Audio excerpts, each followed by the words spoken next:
Tama naman yun. Ang problema, Prosecutor Padulyon, ini-insist mo sa yung restitution kaya tayo nagkakaroon ng problema. Will you still insist on that?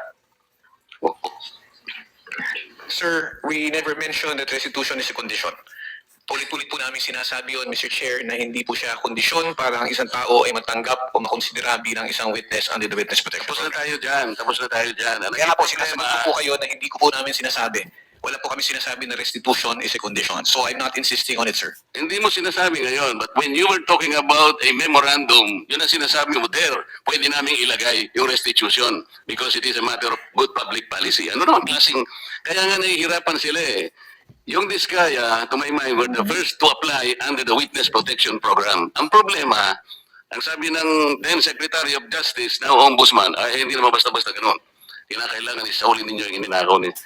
Ang problema po doon, kung wala namang wala namang korte pa pong nagsasabi kung talagang sila ay nagnakaw o nakapagnakaw, sino pong magkukwenta? Okay, dito na po tayo muna mga kaibigan. No? So pag-usapan natin ngayon, itong issue na ito, na itong senador natin, magigiting na senador natin, ay parang kini-question niya. Nung una pa ito mga kaibigan, no?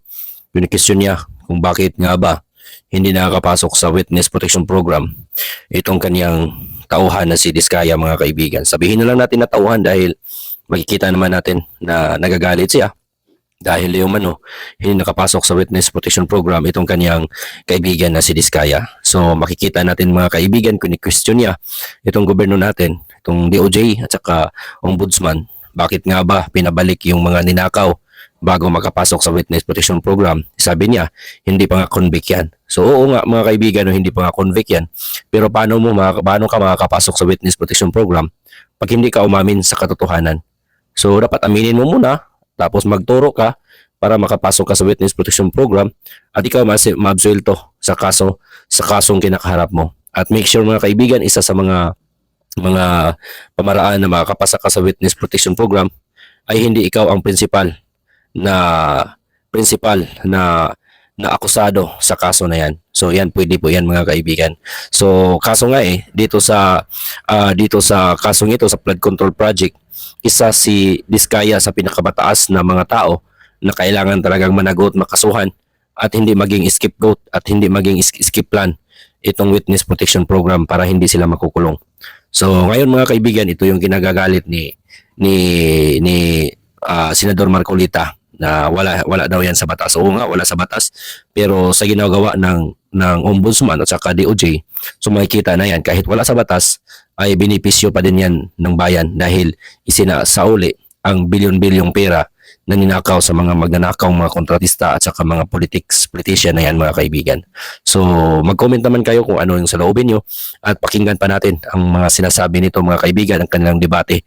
So dapat sana siya yung senador, si Marcolita sana yung dumidipinsa sa Kongreso, sa Senado, dumidipinsa sa DOJ sa mga ginagawa. Ngayon, parang siya pa yung nagki-question. So nung una, ito yung sinasabi ni Ping Lacson mga kaibigan, na imbis na mas mapadali itong investigasyong ito, ay lalong tumagal dahil mayroong mga taong pilit na hindi aayon at pilit na iniligaw ang investigasyong ito sa flood control mga kaibigan. So pakinggan natin. Noon. Tapos ano yung in-explain ninyo under a certain paragraph of the law, mayroong memorandum na kung saan magpo-comply sila doon. Doon yung pinipilit yung restitution. And I think some of the potential witnesses that can be processed under that program, nagsipagbigay na ng kung ano-ano eh. Is that true? Only those who have been admitted into the program actually returned or made restitution, sir. Why did they do that? They did that because it was their own initiative or you required them to do that? It was an agreement between the Department of Justice through the Secretary of Justice, sir, and the witness applicant po. That is the problem. The agreement is based not on the provision of the WPP. Sabi ko kung sinasabi ng WPP, it cannot be a condition. Kahit nasa memorandum, huwag mo ipipilit. Hindi po pwede yun eh. Kaya sinabi ko sa iyo earlier, and I think I should tell it again to you, sabi nating mga abogado, the spring cannot rise higher than its source. The law itself is the source. Ang spring, yung memorandum mo, pinipilit mong ilagay sa memorandum yung restitution eh. O kaya mayroong ako nababalitaan, parang mayroong gustong umatras.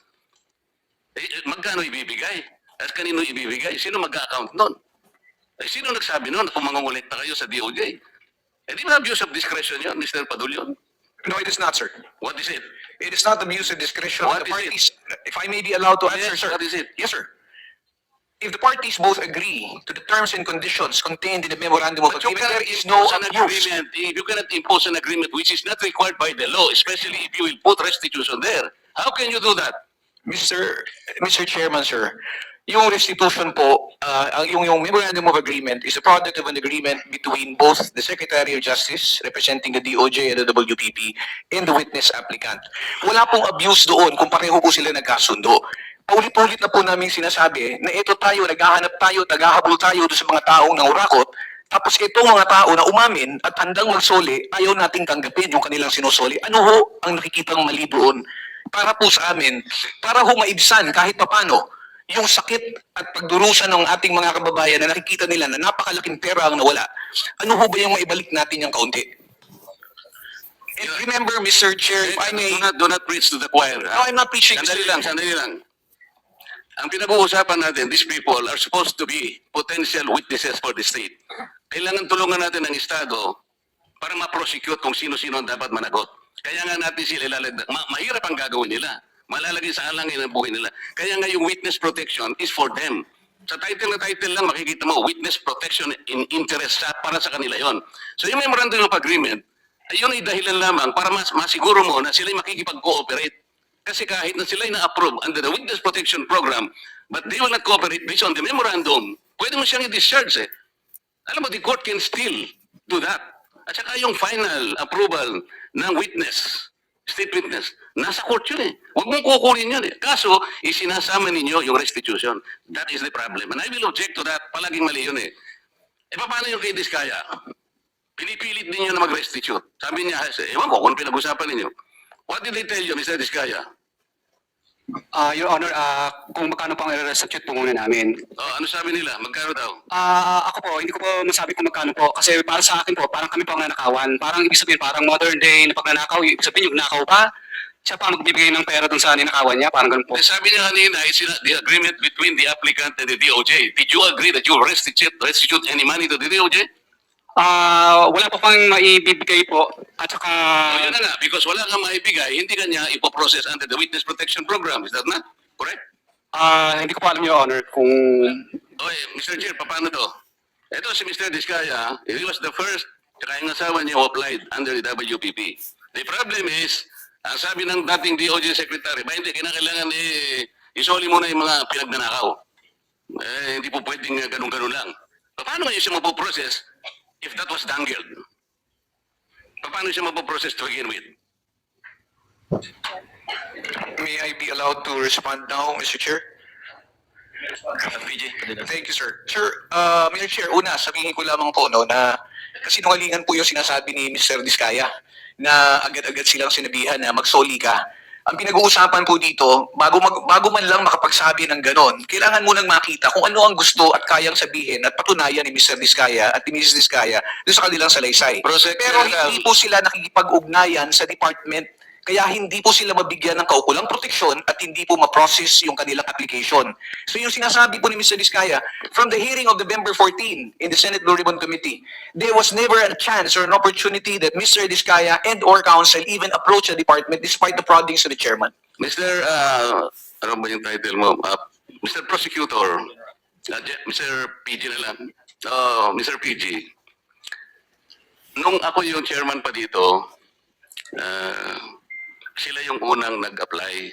So, dahil kailangan nila ng protection, it was incumbent upon the chairman na sumulat sa Senate President to endorse yung kanilang application. That was the provision of law kasi. But even before they can do that, actually kasi nung sinasabi ko yon nung hearing, hindi ko naman alam mapapalitan na pala kami. Alam mo na yun, di ba? Yung araw din na yun, nag-press con na si Secretary of Justice. Narinig ko eh. Sabi niya, hindi po pwedeng ganun. I cannot apply. Hindi pwedeng basta-basta ganun na lang. And then the new Senate President, his judgment of not entertaining that application on the articulation of the Department of Justice.